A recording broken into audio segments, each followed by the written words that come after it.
오늘부터 제가 작년 일본 유학 중에 경험한 이야기를 하려고 합니다.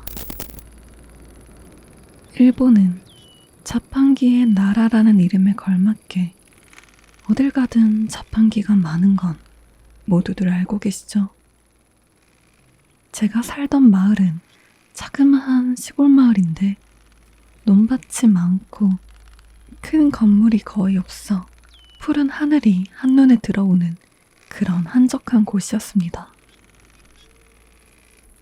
여기는 무와 당근이 유명한데 밭에는 자기가 먹을 만큼만 가져가고 알아서 돈을 나무 상자에 놔두고 가는 형식의 아날로그 자판기가 아직 남아있을 정도로 마을 사람들은 때묻지 않은 순박함을 유지하고 있었습니다. 흥미로운 게 이런 시골에도 골목 곳곳에 자판기가 있는데 그 중에도 저희 집에서 500m 정도 떨어진 놀이터 앞에 자판기에서 만난 꼬마 이야기를 하고자 합니다. 저는 회사에서 숙소와는 꽤나 떨어진 곳으로 전철로 30분 거리에 있습니다. 퇴근 시간은 보통 8시 정도인데 집에서 추가로 해야 할 일도 있고 피로도 풀 겸 해서 집 근처 놀이터 앞에 위치한 음료수 자판기에서 거의 매일 캔커피를 뽑아 먹습니다. 그런데 어느 날 자판기 옆 구석에 조그마한 남자애가 웅크리고 앉아 저를 빤히 쳐다보고 있는 게 아니겠습니까? 처음엔 깜짝 놀랐지만 곧 대수롭지 않게 생각하고 항상 그랬던 것처럼 자판기에 동전을 넣습니다. 캔커피를 뽑은 후 잔돈을 챙겨갈 때쯤 꼬마아이가 작은 목소리로 이야기합니다.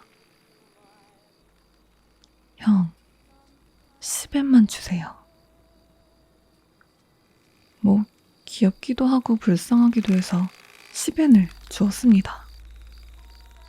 감사합니다. 작은 목소리로 인사를 하는 꼬마에게 일단은 밤이 늦었으니 집에 들어가라고 타일렀고 꼬마애는 금세 고개를 끄덕이며 자판기를 떠났습니다. 다음 날도 커피를 뽑으러 가니 꼬마애가 쭈그리고 앉아 있습니다. 이번엔 아는 척을 해봐야겠다 해서 제가 먼저 인사를 하니 별 반응 없이 멀뚱멀뚱 쳐다봅니다. 뭐 상관없지 하고 캔커피를 뽑고 잔돈을 챙겨갈 때쯤 꼬마아이는 또 형, 10엔만 주세요 라고 하는 겁니다. 뭐 저에겐 그리 큰 돈도 아니고 크게 잔돈에 신경 쓰는 타입이 아니다 보니 또 별말 없이 줬습니다. 감사합니다. 그러고선 꼬마는 또 유유히 사라졌습니다. 어딘가 모자란 꼬마가 아닐까 하며 또 별 생각 없이 그냥 집으로 향했죠. 그렇게 한 달 정도는 매일같이 그 꼬마애가 있는 겁니다. 별 대화는 하지 않았지만 정이 들었는지 언제부터 10엔씩 계속 챙겨줬고 그렇게 계속 하루하루가 지나갔죠. 그러나 눈바람이 세차게 불던 겨울날 저는 지독한 감기에 걸려서 회사를 쉬게 되었습니다. 자연스레 자판기 쪽에는 가지 않았죠. 아니, 갈 수가 없었기에 그 아이와는 한동안 만나지도 못했습니다. 그렇게 감기 몸살과 싸우며 버틴 게 무려 일주일. 이제서야 제 몸도 어느 정도 가벼워지고 두통도 사라져서 다음날 출근을 하기 위해 목욕과 세탁을 하며 이런저런 준비를 하다가 커피라도 마실까 해서 자판기가 있는 쪽으로 가봤습니다. 자판기 앞에는 언제나 있던 꼬마아이는 보이지 않았습니다. 어찌 보면 이렇게 추운 날씨엔 없는 게 당연하다고 생각했고 별 생각 없이 항상 그랬듯 커피를 뽑아서 주워들기 위해 자판기 배출구를 향해 허리를 숙여 손을 뻗었습니다. 그때였습니다. 배출구에서 흰 손이 나오더니 제 손목을 덥석 잡고 놓아주질 않습니다. 그리고는 그 속에서 형, 잠깐만 라는 꼬마아이의 목소리가 들립니다. 저는 기겁을 하고 온 힘을 다해 뿌리쳤고 그대로 주랭랑을 쳤죠. 집에 도착한 저는 제 팔에 남아있는 손자국을 보며 생각했습니다. 이건 몸이 안 좋아서 헛걸본 게 아니라 진짜구나 하고. 그리고는 직감적으로 알게 되었습니다. 그 꼬마에게 무슨 일이 생겼다고. 그렇게 무서운 경험과 기괴한 위문만을 남긴 그날 밤, 저는 복잡한 생각에 잠기다 잠이 들었고, 다음날 아침 충혈된 눈으로 나선 출근길에 골목 어귀에서 만난 동네 아주머니들로부터 충격적인 이야기를 들었습니다.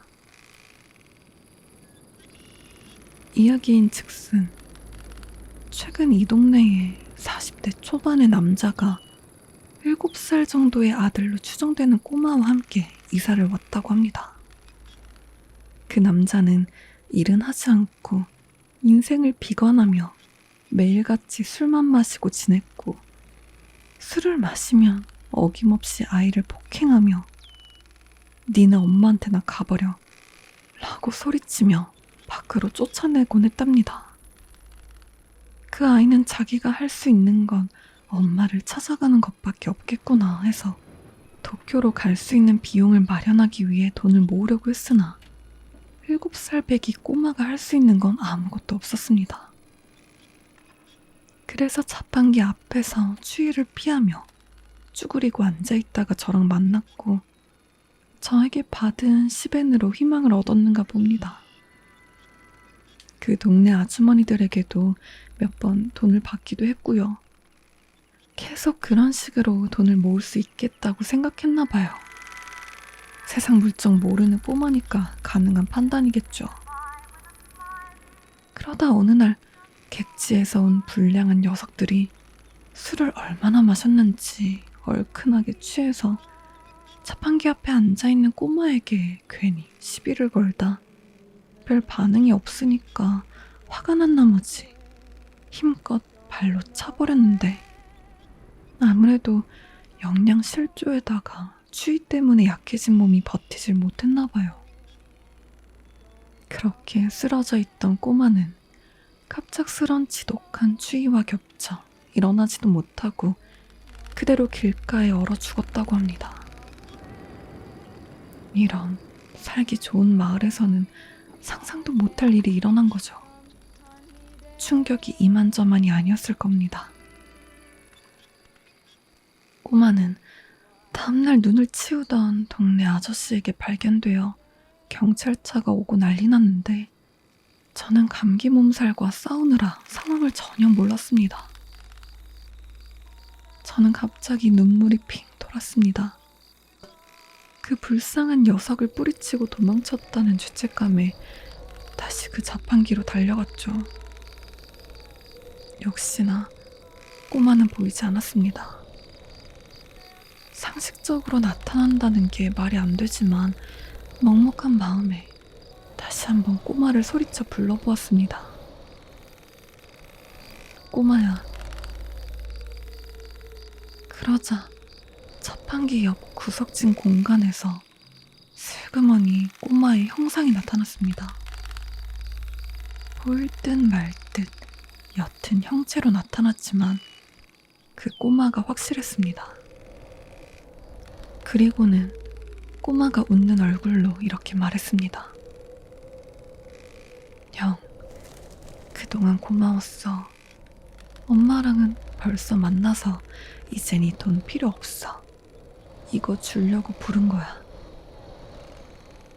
그 말이 끝나자마자 자판기에서는 10엔짜리 잔돈이 와르르 쏟아져 나왔습니다.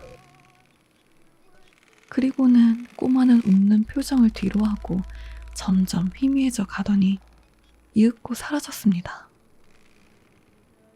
나중에서야 알게 됐지만 꼬마의 아버지는 그 후 행방불명이 되었고 지금까지 계속해서 경찰이 수배를 하여 쫓고 있다고 들었습니다.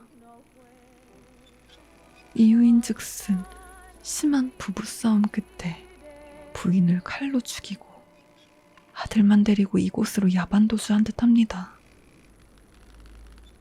당연히 꼬마는 잠결에 비몽사몽이었으니 그 사정을 몰랐겠죠.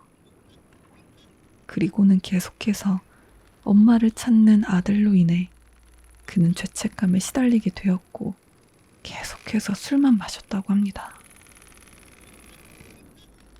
참 안 됐지만 지금에서라도 꼬마는 엄마를 다시 만나게 되어 다행인 것 같습니다. 저는 지금 한국에 돌아왔지만 그 돈들은 도무지 쓸 수가 없어서 그냥 가지고 왔습니다. 그 10엔짜리 동전을 볼 때마다 그 꼬마와 만났던 그날 하루하루가 생각나네요.